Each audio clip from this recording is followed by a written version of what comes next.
Good morning students, this is Neetu Dubey, your Hindi teacher from RRB e-learning। बच्चों आज मैं आपको बसंत भाग 1 कक्षा 6 की चैप्टर अक्षरों का महत्व पढ़ाऊंगी। चैप्टर का शीर्षक क्या है बच्चों? अक्षरों का महत्व। बच्चों ये एक निबंध है, ठीक है बच्चों। अब इस निबंध में क्या बताया गया है कि अक्षरों का महत्व क्या है, अक्षरों की शुरुआत कहाँ से हुई है, अक्षर कैसे आए, प्रागैतिहासिक काल में अक्षर कैसे थे, ऐतिहासिक काल में अक्षरों का क्या महत्व हुआ, ये सारी चीजें इस चैप्टर में आपको एक्सप्लेन करूंगी। ठीक है बच्चों, इस चैप्टर के जो लेखक है वो कौन है? गुणाकार मोले जी। ठीक बच्चों, आइए बच्चों इस चैप्टर का मुख्य बिंदु देख लेते हैं कि ये चैप्टर पूरे किस किस मुख्य बिंदु पे डिपेंडेंट है। अनादिकाल, इस चैप्टर में बताया गया है कि हमारा अनादिकाल में कैसे जीवन जीते थे लोग, हमारे आदि मानव कैसे थे, थोड़ा उसका दो चार एक छोटे से पैरा में इसके बारे में बताया है। फिर प्राग ऐतिहासिक मानव की क्या कंडीशन थी। बच्चों प्राग ऐतिहासिक का मतलब होता है कि जो इतिहास जो है, जब से इतिहास बनना शुरू हुआ है उसके पहले का काल, यानी जब अक्षर नहीं थे, हमको अक्षर आने के बाद ही हमको इतिहास लिखने लगे, हमारे पास इतिहास आने लगी और वो एक पीढ़ी से दूसरे पीढ़ी में जाने लगी। तो ये प्रागैतिहासिक काल वो समय माना जाता है जबकि अक्षर नहीं थे और उस समय का कोई लेखा जोखा हमारे पास नहीं था। ठीक है, उसके बाद इसमें बताया गया कि अक्षरों की खोज कब हुई, कैसे हुई और उसका क्या महत्व है। ठीक है बच्चों, अब आइए बच्चों मैं इसका शब्दार्थ आपको समझा देती हूँ। इधर दिए हुए हैं शब्द और इधर दिए हुए हैं अक्षर। तादाद मतलब संख्या, मूल मतलब जड़ या उद्भव, यानी कि कैसे ओरिजिन हुआ। यहाँ पे जड़ शब्द यूज नहीं करेंगे मूल के लिए, यहाँ पे उद्भव शब्द इस चैप्टर में यूज करेंगे, क्योंकि इसमें जड़ जो मूल शब्द दिया है वो अक्षरों का उदय कहाँ से हुआ है, उसका उद्भव कहाँ से हुआ है, इसलिए दिया है, इसलिए इसको हम उद्भव शब्द यूज करेंगे यहाँ पे। सिलसिला मतलब क्रम, यानी कि अक्षरों का के बारे में मतलब सिलसिला का मतलब होता है कि एक के बाद एक चीज की कंटिन्यूटी कैसी बनी रही। उसके बाद कौम मतलब जाति, लिपियां, ध्वनियां अथवा भाषा लिखने का ढंग, जैसा कि मैंने आप लोगों को फर्स्ट ग्रामर के फर्स्ट लेक्चर में पढ़ाया था ना भाषा में कि लिपि क्या होती है। हिंदी की लिपि क्या है? देवनागरी है ना, उर्दू की क्या है? फारसी। तो मतलब कौन सी भाषा किस लिपि में, यानी उसके अक्षरों का और उसकी ध्वनियां किस तरह की हैं, उसको हम लिपि कहते हैं। ठीक है बच्चों अब आइए मैं इस चैप्टर का सार आपको थोड़ा सा समझा देती हूँ कि इस चैप्टर में है क्या। इस पाठ में यह बताया गया है कि अक्षरों की खोज कैसे हुई, साथ ही मानव शब्द कब से कहा जाने लगा। ठीक है बच्चों, इस चैप्टर में बताया गया है कि अक्षरों की खोज कैसे हुई, अक्षर की खोज नहीं हुई थी तब मानव कैसा था, और अक्षरों की खोज होने के बाद मानव के रहन सहन में और उसकी सभ्यता में क्या अंतर आया बच्चों, क्या प्रगति हुई। ठीक है बच्चों, आइए मैं आपको चैप्टर का पूरा एक्सप्लेनेशन समझा देती हूँ। बच्चों अक्षरों का महत्व, चैप्टर का नाम क्या है? अक्षरों का महत्व। जैसा कि आपको नाम से ही समझ में आ रहा है कि इस पूरे चैप्टर में ये बताया गया होगा कि अक्षरों का क्या इंपॉर्टेंस है, महत्व मतलब इंपॉर्टेंस हुई। ठीक है बच्चों, पहले क्या था कि हमारी जो पृथ्वी है वो 6 अरब साल पुरानी है, यानी उससे भी कहीं ज्यादा, क्योंकि उस समय अक्षर नहीं हुआ होते थे, इसलिए हमारे पास उसकी कुछ खास डिटेल नहीं है। बट वैज्ञानिक जो है हमारी मिट्टी की, पहाड़ों की, इन सब चीजों से कई जो है प्रयोग करके ये पता लगाते हैं कि हमारी जो पृथ्वी है वो 6 अरब साल पुरानी है बच्चों। ठीक है, तो पहले का मानव क्या करता था? पहले पृथ्वी पे मानव नहीं थे, पहले वनस्पतियां, पशु पक्षी, नदी तालाब, यही सब चीजें थी। फिर धीरे धीरे धीरे धीरे धीरे क्या हुआ कि मानव का विकास होने लगा। मानव का विकास कुछ जो है 5 अरब साल पुराना माना जाता है। ठीक है बच्चों, उसके बाद जो है मानव जब रहने लगा, मानव का विकास हुआ, तो पहले क्या होता था, मानव जंगलों में रहता था, उसको रहने का ढंग नहीं था, उसको कुछ भी पता नहीं होता था। फिर जैसे जैसे जैसे जैसे मानव रहने लगा और उसको विकास लगा, तो मानव ने क्या किया कि खुद को ग्रुप बना के, यानी समूह में रहने लगा, और समूह के साथ उसने फिर क्या अपने अंदर क्या विकास किया कि वो एक जगह पर स्थिर होने लगे। पहले के जो मानव थे, आदि मानव थे, वो क्या करते थे, जैसे हमारे जंगल में बंदर वगैरह रहते हैं, जैसे जानवर रहते वैसे ही वो रहते थे, जहां खाना मिला वहां चले गए, जहां पानी मिला वहां रह लिया, इस तरह का जीवन व्यतीत करते थे।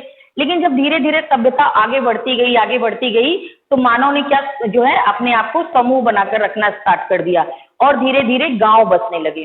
फिर इस मानव ने खेती करी, वो जो जमीन हुआ करती थी उस पे खेती की। उसके लिए इन मानव ने पाषाण यानी पत्थरों के औजार बनाए, पत्थरों से खेती इत्यादि किया। फिर धीरे धीरे धीरे धीरे इसी तरह से मानव का विकास होने लगा। बच्चों, अब इसी सिलसिले में मैं आपको बताती हूँ कि जो अक्षरों का जो विकास है वो मुश्किल से 5000 या 6000 साल पुराना माना जाता है। पहले के जो लोग थे, पहले जमाने के जो बुजुर्ग हुआ करते थे या आदि मानव या प्रागैतिहासिक मानव थे, आदि मानव थे, वो क्या मानते थे कि अक्षर जो होते हैं वो ईश्वर की देन होते हैं। उनको ऐसा लगता था कि जो अक्षर आए हैं वो ईश्वर ने उसको उत्पन्न किया, यानी कि उसका जो मूल है, यानी उसका जो उद्भव है वो किसके द्वारा हुआ है? ईश्वर के द्वारा हुआ है। जबकि ऐसा कुछ नहीं था। अक्षर का जो उद्भव हुआ है, अक्षर का जो ओरिजिन हुआ है वो किसी ईश्वर या भगवान के द्वारा नहीं हुआ है। इसका उद्भव जो है, इसका आविष्कार जो है खुद ही मानव जाति ने किया था, जो कि हमारे पूर्वज माने जाते हैं। ठीक है बच्चों, अब मैं आपको ये बता देती हूँ कि शुरुआत में अक्षरों का कैसे हुए। पहले के जमाने में जो हुआ होता था, जब पाषाण से पत्थरों से, पाषाण मतलब पत्थर, पत्थरों से अनेक औजार बनते थे, तो उन्हीं पत्थरों को कुरेद के कई सारी आकृतियां या बच्चों, जैसा कि मैंने आपको बताया कि धरती पे लगभग कुछ 10,000 साल पहले अक्षरों का जो है उद्भव हुआ। और इन अक्षरों का उद्भव जैसे कि हमारे पूर्वज मानते थे कि ईश्वर के द्वारा हुआ है, परंतु ऐसा कुछ नहीं था। इन अक्षरों का उद्भव जो है मानव जाति के द्वारा ही हुआ था। ठीक है बच्चों, अब तो पहले तो हम ये जानते ही नहीं थे कि अक्षर क्या है, पर आज हम यहाँ तक ये चीज भी जानते हैं कि कौन सा अक्षर किस देश में ओरिजिन हुआ है और किस देश ने किस अक्षर का आविष्कार किया है। ठीक है बच्चों, अब मैंने आपको जैसा कि अभी बताया था कि धरती पे जो मानव जाति का गांवों में, कस्बों में या ग्रुप्स में रहने का जो इतिहास है वो लगभग 10,000 साल पुराना है, बहुत सारा पुराना नहीं है। तो जब 10,000 साल पुराना जब हुआ तो लोगों ने घर बनाना स्टार्ट किया। उसी घर को डेकोरेट करने के लिए, सजाने के लिए लोगों ने आकृतियां बनाना स्टार्ट किया, चित्रों का बनाना स्टार्ट किया। तो जो अक्षरों की शुरुआत हुई वो इसी चित्र बनाने से स्टार्ट हुई बच्चों। ठीक है, पहले क्या हुआ कि लोग जो औजार बनाते थे, पाषाण के औजार यानी पत्थरों के औजार बनाते थे, उस पे ही कुरेद के बहुत सारी आकृतियां बनाते थे। आप जाके बहुत सारे जगहों पे देखोगे तो वो आकृतियां आज भी दिखाई देती है पत्थरों में। बस बहुत सारे मंदिरों में, बहुत सारी जगहों पे आपको वो आकृतियां दिखाई जाती है, बट वो एक एडवांस स्टेज आने के बाद बनी है। लेकिन शुरुआत में क्या होता था, बस ऐसे ही कुछ भी आकृतियां बन जाती थी, लाइन खींच दिया, कुछ रेखाएं ड्रॉ कर दी, तो ये धीरे धीरे चित्र बनाने की शुरुआत हुई। और अक्षरों का जो स्टार्टिंग है वो यहीं से हुआ। 6000 साल पुराना हमारा अक्षरों का इतिहास है। ठीक है बच्चों, अब इसके बाद मैं आपको ये बता दूं कि धीरे धीरे जब मानव ने विकास किया तो उसने तांबे के, लोहे के, कांसे के औजार बनाए, पत्थरों के औजार बनाए। उन्हीं औजारों पे, अपने औजारों को सुरक्षित रखने के लिए और उसका नामकरण करने के लिए कि ये मेरा है, ये उसका है, कुछ कुछ आकृति वो कुरेदते थे। जैसे उन्होंने क्या किया था, शुरुआत में जो अक्षर आए तो उन्होंने सूर्य की आकृति, कुछ ऐसा गोल बना के उसके अंदर एक आकृति बना के और कुछ लाइनें ड्रॉ करके उसका चित्रण किया, जो कि सूर्य को दिखाते थे।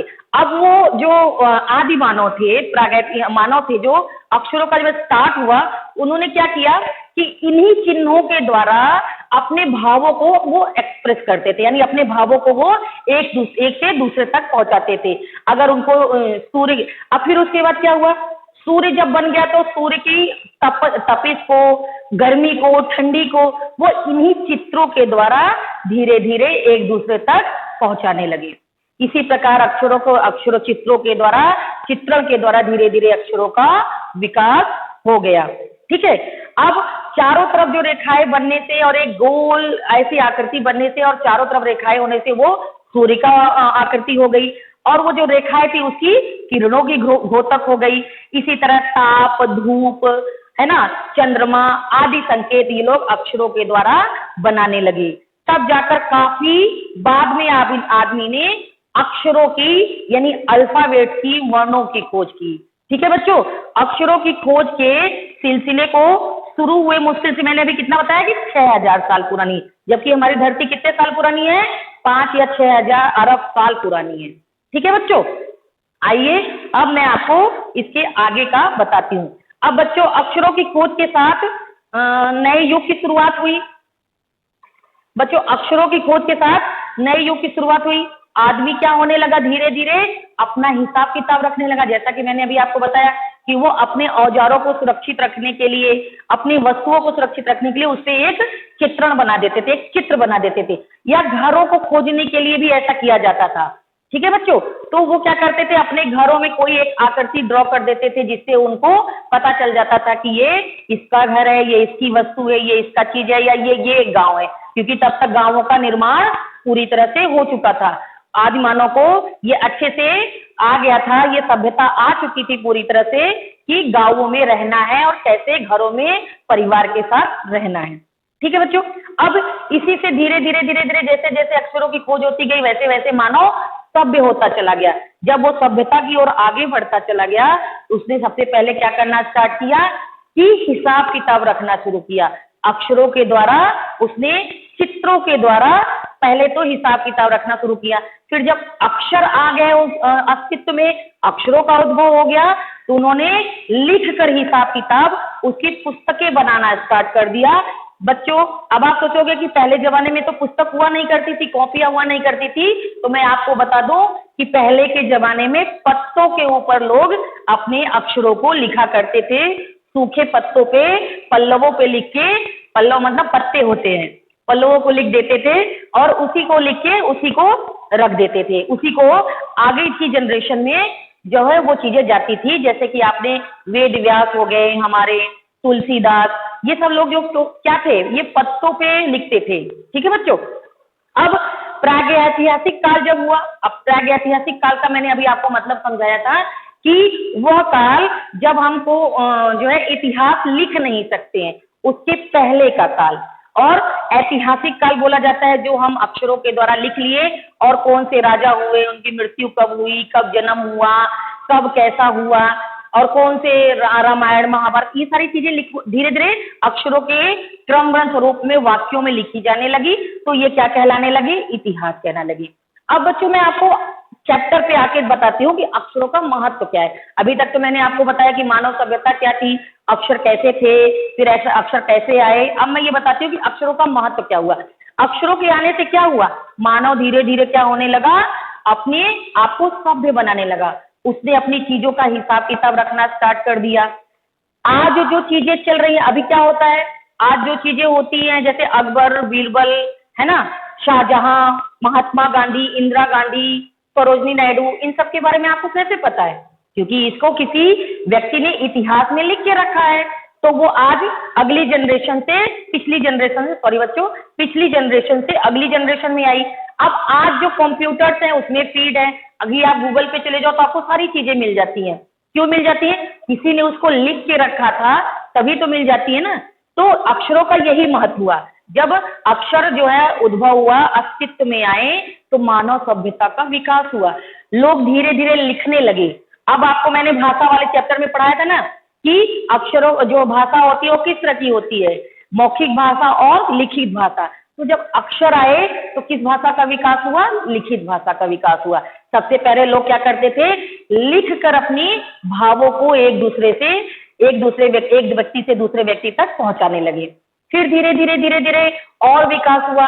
उस लिखे को पढ़ना स्टार्ट किया मानव ने, अक्षरों को समझने लगे, तो क्या हुआ, मौखिक भाषा का विकास हुआ। तो बच्चों इस तरह से हम बता सकते हैं कि यही बताना चाहते हैं आपको कि अक्षरों का यही महत्व आता है कि एक पीढ़ी से इतिहास दूसरी पीढ़ी में जा सका। अक्षरों का पहला महत्व। दूसरा महत्व, मानव सभ्यता का विकास हुआ।